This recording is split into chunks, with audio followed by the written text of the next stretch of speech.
Climate change impacts are now increasingly becoming self-evident across the globe, and it's very clear that the hardest hit areas of the planet are going to be countries in Africa in particular, and some of the most vulnerable communities on the ground who are going to be hit by impacts like floods, droughts, and cyclones and hurricanes. One of the areas of interest that is growing is how to assist the most vulnerable communities to adapt to the potential impacts of climate change. And this area is now known generally as community-based adaptation, and there are many, many different actors, particularly civil society, NGOs, working on this issue. But it's an untried area in terms of exactly what does it mean, how do we do it, how do we monitor it, how do we make it more effective. This particular project, called the Community-Based Adaptation in Africa project, is a pilot project in eight African countries in Eastern and Southern Africa, where local NGOs based in those countries, together with communities, have tested and piloted a methodology called Locate, which has enabled them to assist very vulnerable communities, identify where they are, and then engage with them and help them to build a community-based adaptation project. We have kept a visual record of the activities that have been done with those communities and with the local NGOs over the course of the last 3 years, from 2008 to 2010, and we'll share some of them with you. In Zimbabwe, the Mnyawiri community identified water as their key challenge, and planning together, it was realized that water was a priority, water for drinking and water for gardening. With support from IDRC and with technical support from Zero and ZWB, we managed to construct 4 rope and washer pumps that is going to assist them to have water for gardening and water for drinking. In Kenya, the community-based adaptation project to climate change was in the Kano Plains of Kisumu East and Nyando districts. The project looked at the vulnerability of the communities to floods and designed mitigation and adaptation processes. So the communities identified one of the areas as improving food security through planting of improved mango trees, also improving their food security in the kitchens through planting of indigenous vegetables and other crop varieties. So far now, efforts are going on to try and organize the community in farmer field schools. So 2 farmer field schools are at inception stages at Oyola and Wakesi villages. In South Africa, we've been working with small-scale farmers in the Northern Cape province. They're rooibos tea farmers, and one of the challenges that they encountered was increased climate variability and increased drought, but also increased frost, more severe frost. So it was a problem for the rooibos farming, and the farmers decided in the participatory action research process to actually look at varieties that would be more resilient to drought. Wild rooibos tea varieties, it's a very biodiverse area, and we have in an action research process been looking at which of these wild varieties could be propagated, in what way, working with universities and working with farmers alike to see how we can achieve the best results. I come from an organization called the Development Network of Indigenous Voluntary Associations. We are working together with Africa 2000 Network Uganda in a location called Gogonyo sub-county based in Palisa district.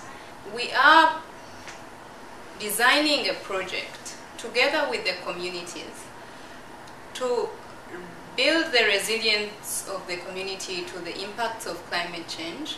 Some of the interventions include introduction of drought-resistant seeds and change of practices like introduction of new types of food for the community. So far we have identified low productivity, water stress, and health issues as the primary target for our interventions. And underlying all that, we are looking at building their capacities to solve problems as they adapt to the changing climate. We are working in a region of Zambia called the Southern Province. This is a region that is now afflicted by intensive or increased climate variability.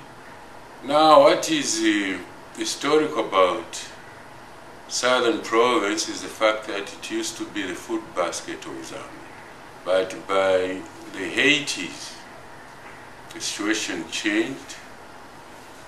The production of the staple food crop, maize, started to dwindle. And by 2000,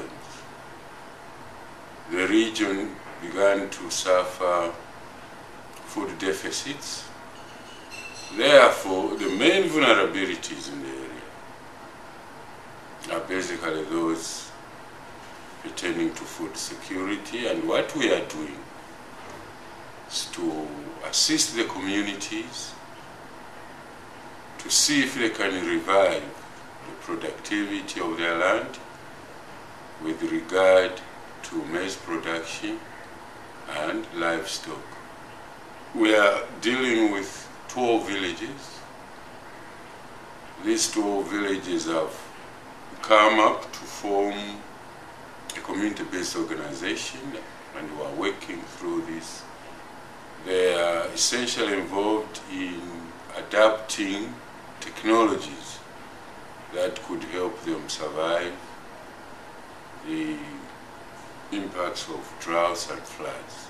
And our aim is to strengthen their efforts.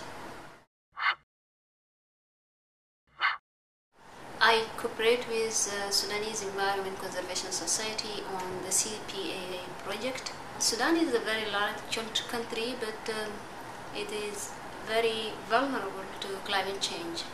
70% of its agriculture is dependent on rainfall. The CPAA in Sudan work in a community of traditional rain-fed sector as well. People practice agriculture for subsistence. The project in Sudan is trying to work with the vulnerable community in a village called Mekahaya in a locality known as Omroaba in Kordofan state in western part of Sudan. There are a long list of adaptation options, however, vulnerability of water sector is quite high, so it turned out that water sector is highly ranked as an adaptation option.